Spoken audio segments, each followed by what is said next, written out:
Hello विद्यार्थी मित्रों केम छो।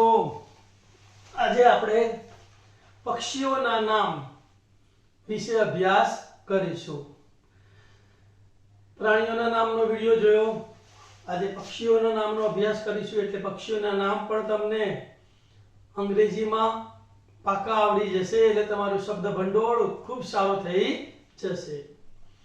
તો પીકોક, મોર, મોરને અંગ્રેજીમાં પીકોક કહે છે।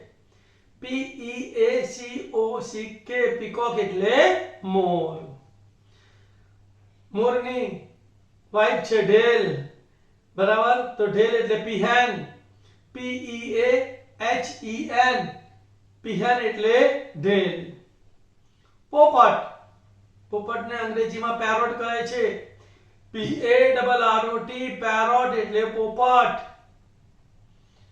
કબૂતર અથવા હોલો, તેને અંગ્રેજીમાં ડવ કહે છે। DOVE, ડવ એટલે કબૂતર અથવા હોલો। કબૂતર ને પિજિયન કહે છે। PIGEON, પિજિયન એટલે કબૂતર। ચકલી, સ્પેરો, SPARROW, સ્પેરો એટલે ચકલી। કાગડો, ક્રો, CROW, ક્રો એટલે કાગડો। વિદ્યાર્થી મિત્રો, કાળા કાગડા બી તમે જોયા છે ને, અમુક એકદમ કાળા કાગડા હોય તો કાળા કાગડાને અંગ્રેજીમાં રેવન કહે છે। RAVEN, રેવન એટલે કાળો કાગડો। ઘુવડ, ઘુવડને કાઠિયાવાડમાં લોકો ચીબરી પણ કહે છે, ચીબરી। તો ઘુવડ, ચીબરી એટલે આઉલ, OWL, આઉલ એટલે ઘુવડ અથવા ચીબરી। કોયલ, કોયલ કાળી કાળી કોયલ હોય છે, એનો અવાજ એટલો મીઠો હોય ને કે આપણને સાંભળવો બહુ ગમતો હોય છે, તો કોયલ। કક્કુ, CUCKOO, કક્કુ એટલે કોયલ। કુકડો, તો રોસ્ટર, ROOSTER, રોસ્ટર એટલે કુકડો। કોક એટલે પણ કુકડો થાય, COCK, કોક એટલે પણ કુકડો। હવે બતકની વાત કરીએ તો બતક, DUCK, ડક એટલે બતક। તો બતકના હસબન્ડ એટલે નર બતકને શું કહેવાય? ડ્રેક, DRAKE, ડ્રેક એટલે નર બતક। અને બતકના બચ્ચાને ડકલિંગ કહેવાય, તો DUCKLING, ડકલિંગ એટલે બતકનું બચ્ચું। તો DUCK, ડક એટલે બતક, DRAKE, ડ્રેક એટલે નર બતક, અને DUCKLING, ડકલિંગ એટલે બતકનું બચ્ચું। બગલો, આઇબિસ કહેવાય એને, IBIS, આઇબિસ એટલે બગલો। હંસ, તો શ્વાન, SWAN, શ્વાન એટલે હંસ।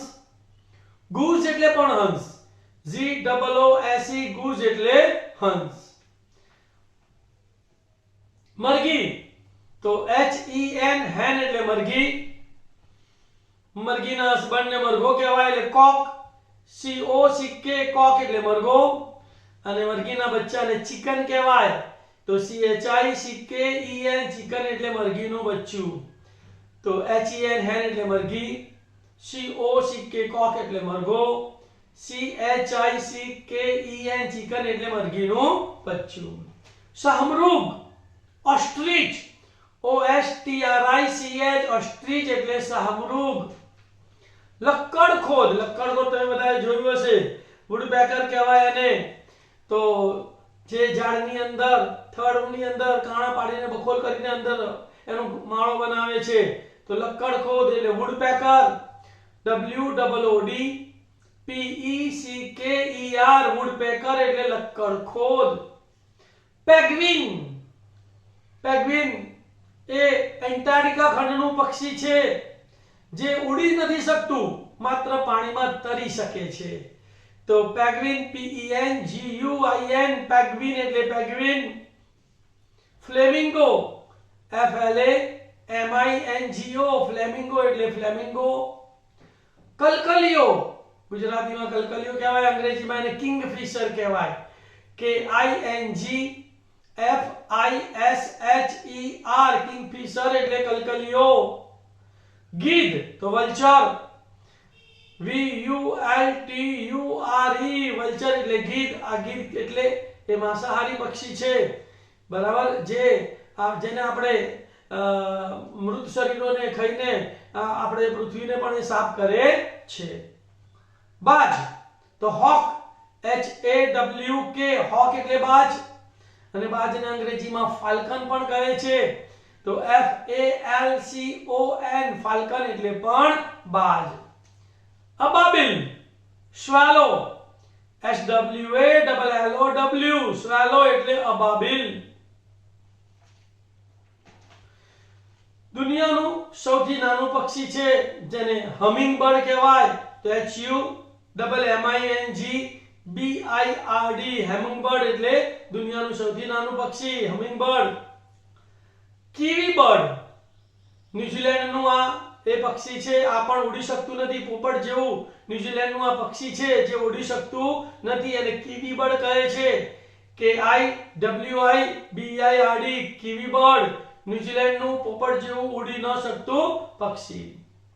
દેવચકલી, ક્વેલ, QUAIL ક્વેલ એટલે દેવચકલી, ક્વેલ એટલે દેવચકલી. બુલબુલ, બુલબુલને અંગ્રેજીમાં નાઇટિંગેલ કહે છે, NIGHTINGALE નાઇટિંગેલ એટલે બુલબુલ. બગલો, સફેદ બગલો જોયો ને, બગલાને અંગ્રેજીમાં હેરોન કહે છે, HERON હેરોન એટલે બગલો. તેતર તો તેતરને પાર્ટીજ કહે છે, તો PARTRIDGE પાર્ટ્રીજ એટલે તેતર. દેવચકલી, માર્ટિન એટલે દેવચકલી, MARTIN માર્ટિન એટલે દેવચકલી. ટીટોડી, ટીટોડી બધાએ જોયું છે ને, ટીટોડીને એના વિશે સાંભળ્યું છે કે ટીટોડી જો જમીન ઉપર ઈંડા મૂકે ને તો વરસાદ ઓછો પડે, અને મકાન ઉપર ઈંડા મૂકે કે ઝાડ ઉપર ઈંડા મૂકે તો સારો વરસાદ પડે. તો એવું ટીટોડીને સ્કાયલાર્ક કહેવાય, SKYLARK સ્કાયલાર્ક એટલે ટીટોડી. કાળી ચકલી, કાળી ચકલીને ઇન્ડિયન રોબિન કહે છે, તો INDIAN ROBIN ઇન્ડિયન રોબિન એટલે કાળી ચકલી. દરજીડો, દરજીડો જોયો ને ભાઈ, સરસ મજાનો માળો સીવે છે, તો એને ટેલર બર્ડ કહે છે, TAILORBIRD ટેલર બર્ડ એટલે દરજીડો. સુગરી, સુગરી તો એને વીવર બર્ડ કહેવાય, વડકર પક્ષી પણ એને કહે છે, તો WEAVERBIRD વીવર બર્ડ એટલે વણકર પક્ષી અથવા સુગરી. સારસ તો ક્રેન, CRANE ક્રેન એટલે સારસ.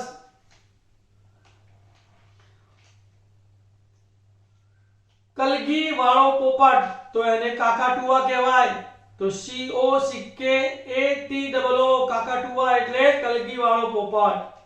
લાવરી, લાવરીના બચ્ચાની તમે વાત સાંભળી હશે, બરાબર ને, ખેતરમાં માળો હોય છે અને ખેડૂત એ ખેતરને આગ લગાડવાની વાતો કરતો હોય છે ત્યારે આ લાવરીના બચ્ચાની તમે વાર્તા ભણી ગયા છો. તો લાર્ક, LARK લાર્ક એટલે લાવરી. ગરુડ તો ઈગલ એટલે ગરુડ, EAGLE ઈગલ એટલે ગરુડ. સમડી, કાઇટ, KITE કાઇટ એટલે સમડી, અને યાદ રાખજો કાઇટ એટલે પતંગ પણ થાય, બરાબર, તો KITE કાઇટ એટલે સમડી. અને મેના એટલે કાબર, કાબર જોઈ છે ને બધાએ, તો MYNA મેના એટલે કાબર. હવે આપણે પક્ષીઓના થોડાક શરીરના ભાગો અને એનામાં ઉપયોગમાં આવતા શબ્દોનો થોડી વાત કરી લઈએ. તો ચાંચ, તો બીક એટલે ચાંચ, BEAK બીક એટલે ચાંચ. પક્ષીઓ શું મૂકે? ઈંડા મૂકે, તો એને એગ કહેવાય, તો EGG એગ એટલે ઈંડું. પક્ષીઓને ઉડવા માટે શું હોય? પીંછા હોય, તો પીંછાને અંગ્રેજીમાં ફીધર કહેવાય, FEATHER ફીધર એટલે પીંછું. પક્ષીઓના ઘરને શું કહેવાય? માળો કહેવાય. શું કહેવાય? માળો. તો માળો, નેસ્ટ એટલે માળો, NEST નેસ્ટ એટલે બાળો, અને પક્ષીઓ ને ઉડવા માટે શું હોય છે ભાઈ? પાંખ હોય છે, તેને વિંગ કહેવાય. WING વિંગ એટલે પાંખ. તો વિદ્યાર્થી મિત્રો, પક્ષીઓના નામ સરસ રીતે 3-4 વાર સાંભળી જજો. તમારી નોટબુકની અંદર આ તમામ નામો લખી લેજો, અને વારંવાર સાંભળવાથી તમને આ નામો અંગ્રેજીમાં યાદ રહી જશે, અને તેનો બોલવામાં પણ તમે પ્રેક્ટિસ કરશો તો તમારું ઇંગ્લિશ સ્પીકિંગ પ્રત્યેની જે ડર છે ને એ દૂર થઈ જશે, અને તમે ઇંગ્લિશ બોલતા થઈ જશો. તમને આ મારો વિડીયો ગમ્યો હોય તો એને લાઈક કરજો, મારી ચેનલને સબસ્ક્રાઇબ કરજો, અને આવા અસંખ્ય વિડીયો મેળવવાના નોટિફિકેશન મેળવવા માટે બેલનું બટન દબાવવાનું ભૂલશો નહીં. તો વિદ્યાર્થીઓને મદદ, જનસેવા એ જ પ્રભુ સેવા છે. તો આવા સરસ મજાના વિડીયો જે બાળકોને, વડીલોને શીખવા મળે તો તમારા FB પેજ ઉપર પણ તેને શેર કરજો. Thank you. ઓમ નમઃ શિવાય. All the best.